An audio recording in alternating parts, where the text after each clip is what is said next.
Hi guys, today I am going to do a highly requested video, which is my tea video. I don't even know what I'm going to actually call this right now, but this video is going to be all about teas and the teas I drink and why I drink them and how I feel about them. So if you are interested in this type of content, then keep watching. If it's not your thing, but you're kind of not sure, I do want to tell you that it's going to be just information. It's not going to be too much of a flashy video. So this could benefit a lot of people, especially with bronchitis. I'm also filming in my bedroom, so let me know how you like this background. So let me know how you feel about it. But otherwise, let's go ahead and get started. Not only am I going to talk to you about tea, but I'm going to also make the tea so that you guys can see it. You can see all the little packets and things. So yeah, let's go. So the very first tea I'm going to talk about is chamomile. Now, to many of you, this may not be any surprise because chamomile tea has been around for probably since the dawn of time. And it is a tea that my grandmother would make for me when my tummy hurt. So that is my very first memory of chamomile tea, was if my stomach hurt, drink chamomile.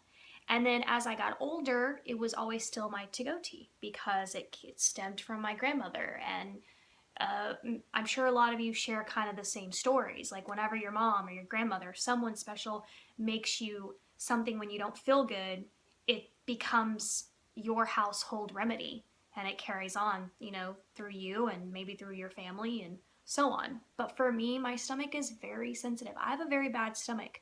So if you've been watching me, you probably know this about me. I mean, I just had my appendix taken out and almost a year ago, and this is the longest I've ever gone in my entire life with a calm stomach or a calmer stomach. I've had a couple, painful situations here and there, but whenever I'm in those situations, I go to that chamomile because it soothes those nerves and it calms my stomach down and it makes me feel better. However, chamomile has so many amazing benefits. So I'm going to talk about those now. I have my iPad here because there's just so many that I'm not going to be able to remember the top of my head. It has a high source of antioxidants. It fights anxiety and depression. It improves your digestion. It has strong anti-inflammatory and pain-reducing abilities, which that one goes back to the stomach, that anti-inflammatory. So if my stomach's inflamed, it kind of has those elements that you would find in ibuprofen, but it's natural. And pain-reducing abilities, which explains why the cramps and the stomach pains would go away, because there's that element in chamomile. It helps fight cancer. Okay? Evidence shows positive effects of chamomile stopping cancerous tumor growth. Inhibition of cancer cells is believed to be due to chamomile's antioxidants called apigenin, which are bioactive constituents that appear to help fight skin, prostate, breast, and ovarian cancers. So that's amazing. It relieves congestion, it promotes skin health, and it keeps gum and teeth healthy. And it improves heart health. So lots of information. I'll still list off a couple more. It reduces aches and pains, again, anxiety, treats colds, menstrual cramps, it treats nausea, which yes, it does, because with my stomach pains, I would also have nausea, and that was one of the biggest reasons why I would gravitate towards chamomile. It treats abdominal pain, heartburn, irritable bowel syndrome, which I have, reduces gas and bloating, it treats ingestion, burns, acne, skin allergies, diaper rash, eczema, skin infections, insomnia, headaches, reduces flatulence, treats diarrhea, hemorrhoids, reduces stress. That's just amazing to me. It is amazing what chamomile can do for you.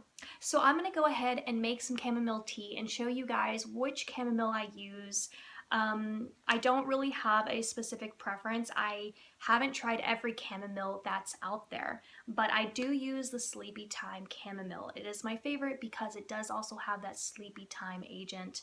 And if you suffer from really bad sleeping patterns or insomnia, chamomile is going to help you out with that. I do add a little bit of honey, which honey is also very, very good for you. However, I'm very strong about using organic and local honey if possible. Try to use organic local honey. It's going to be expensive. I'm going to go ahead and tell you that now. You could be looking at $8+ a bottle. But honey is so amazing for you, especially if you have a cough, which I'm going to talk all about that.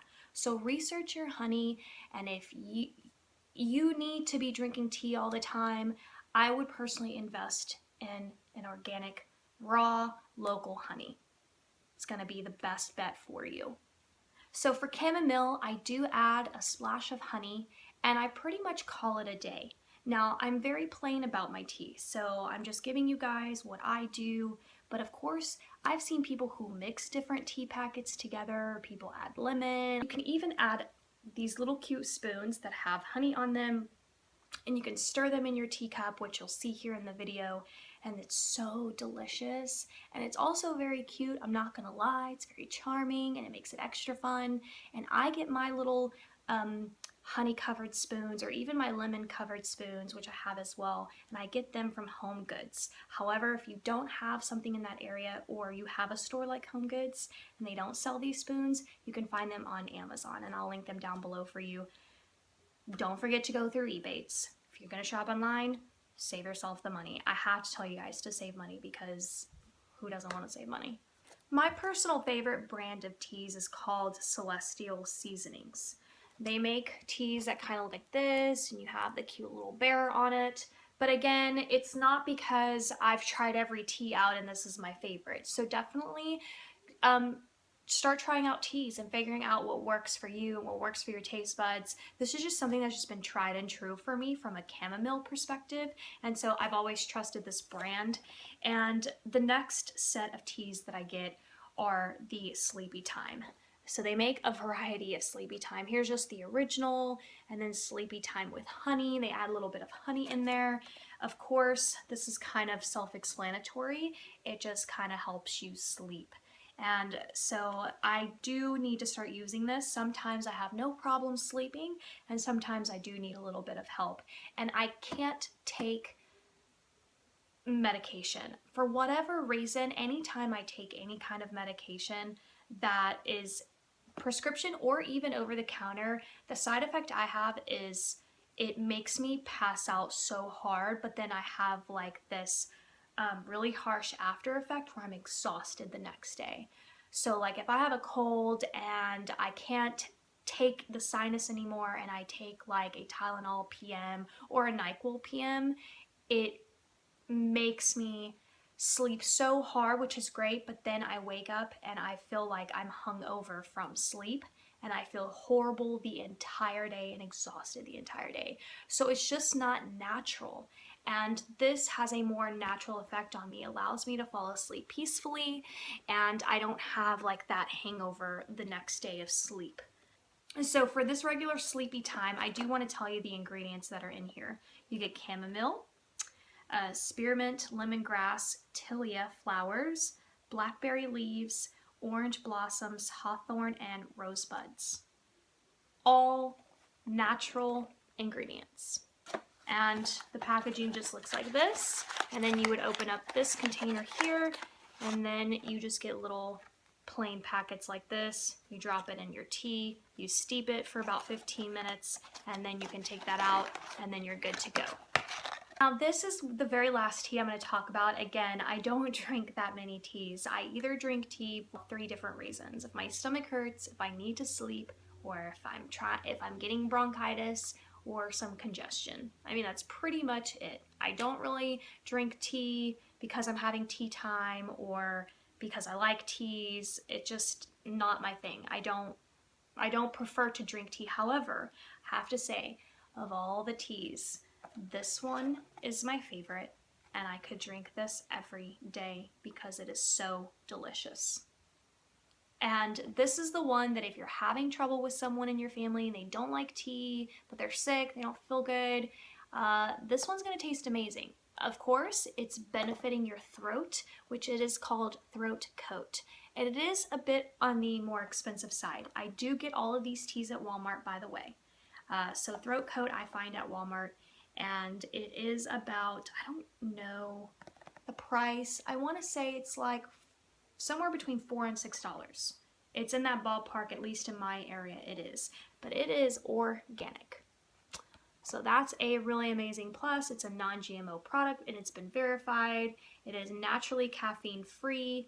And this right here has saved me so much. So now I'm going to get into talking to you guys about bronchitis. I know quite a few of you were interested in that. I think someone mentioned that your husband has bronchitis, so you were interested in hearing how this goes. So I'm going to speak to my experience. Doesn't mean it will work for you. So you have to figure out what is going to work for you.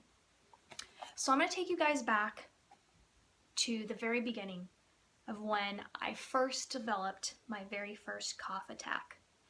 I mean, to the point where I was coughing so hard, so rough, I couldn't even breathe because I couldn't take in air because I was coughing out so much and not bringing in oxygen enough.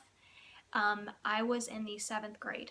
I'll never forget that day. I was in science class and I got up because I just started coughing and I just instantly knew I wasn't going to be able to stop. I wasn't drinking anything. I wasn't eating anything. I just started coughing. I got up. I didn't even ask the teacher to let me go to the bathroom. I went to the bathroom and I was still coughing. And then I was like, what do I do? So I went all the way to the nurse's office and I was coughing, coughing, coughing. And after a couple of minutes of nonstop cough attack, it was like a cough attack, eventually my body calmed down.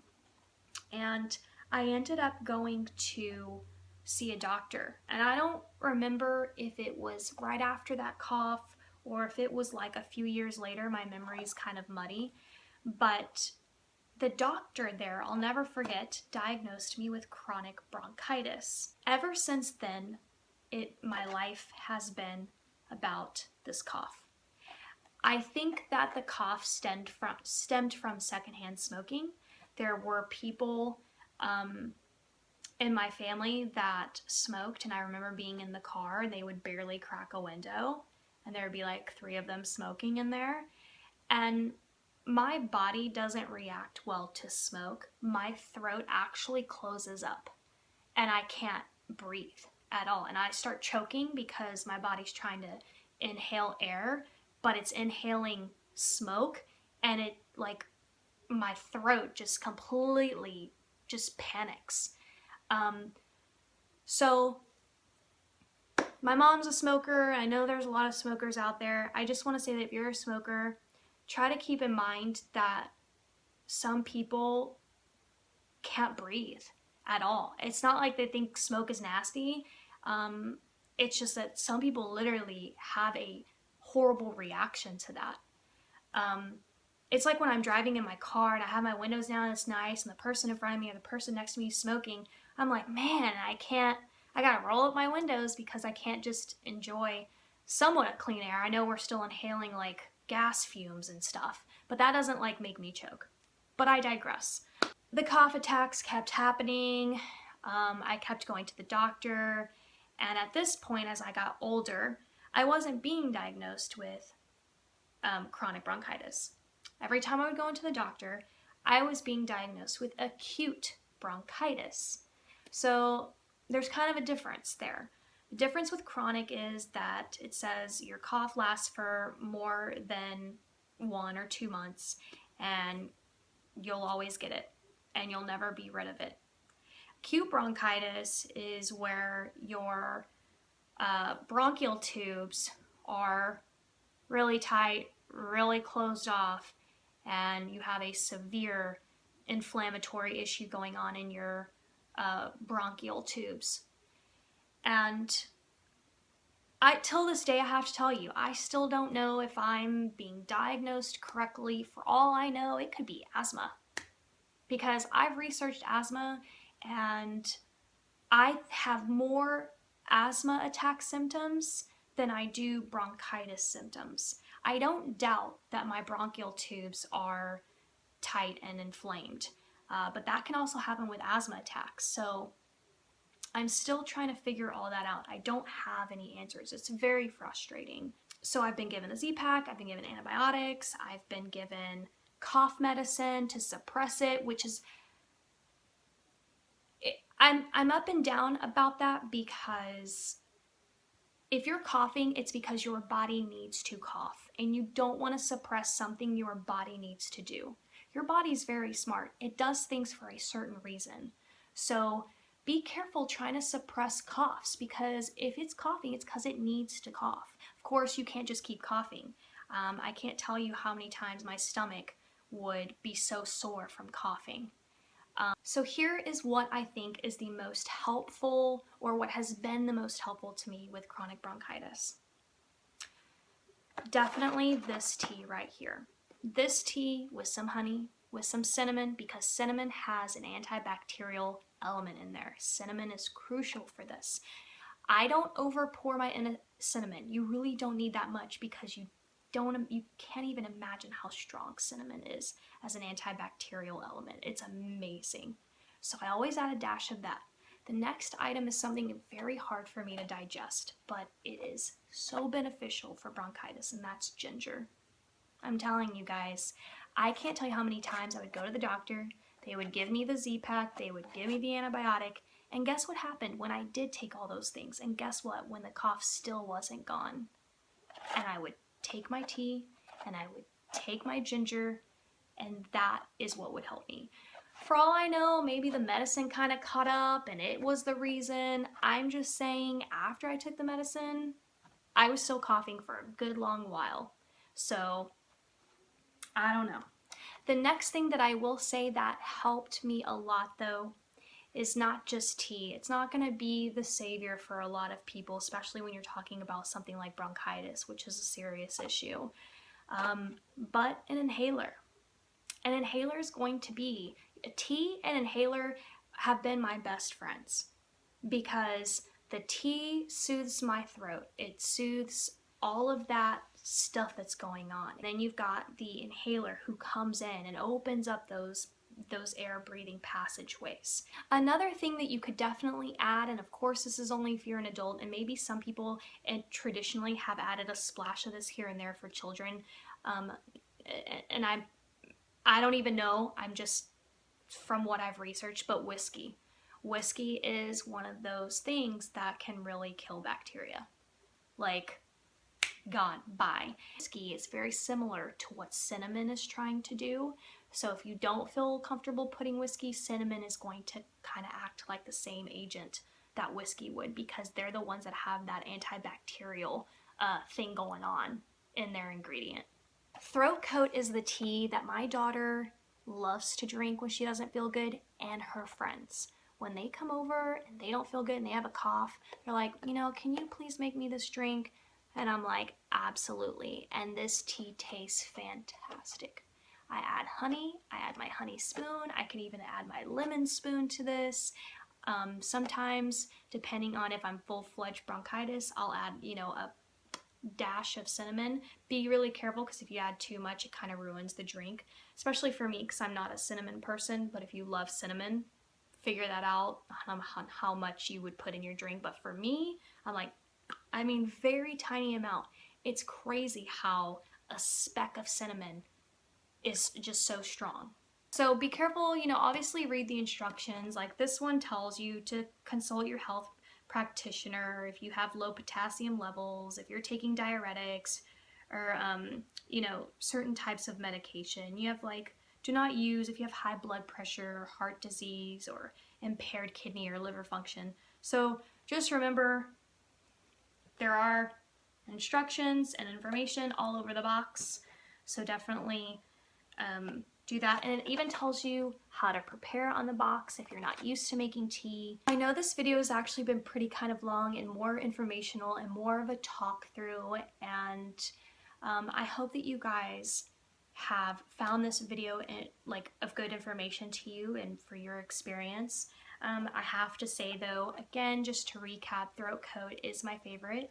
And whenever I start to feel like a little cough happening, I hit this so hard, and then I get out my inhaler, and then I'll start taking an ibuprofen here and there, and it kind of has been keeping my bronchitis at bay. I have to say, this is the longest I've ever gone without having bronchitis come back. Usually, I'll experience bronchitis most of the year. Because I only started to really figure out lately what's been going on with me, I noticed that when I started jogging, I feel like the jogging has been one of the biggest reasons why my bronchitis hasn't come back. It's what's been the preventative piece that's been missing. Yeah, I've gotten bronchitis and I can treat it, but what can I do to prevent it? And I think what has helped me is the jogging. And I think that's because the jogging has been strengthening my lungs.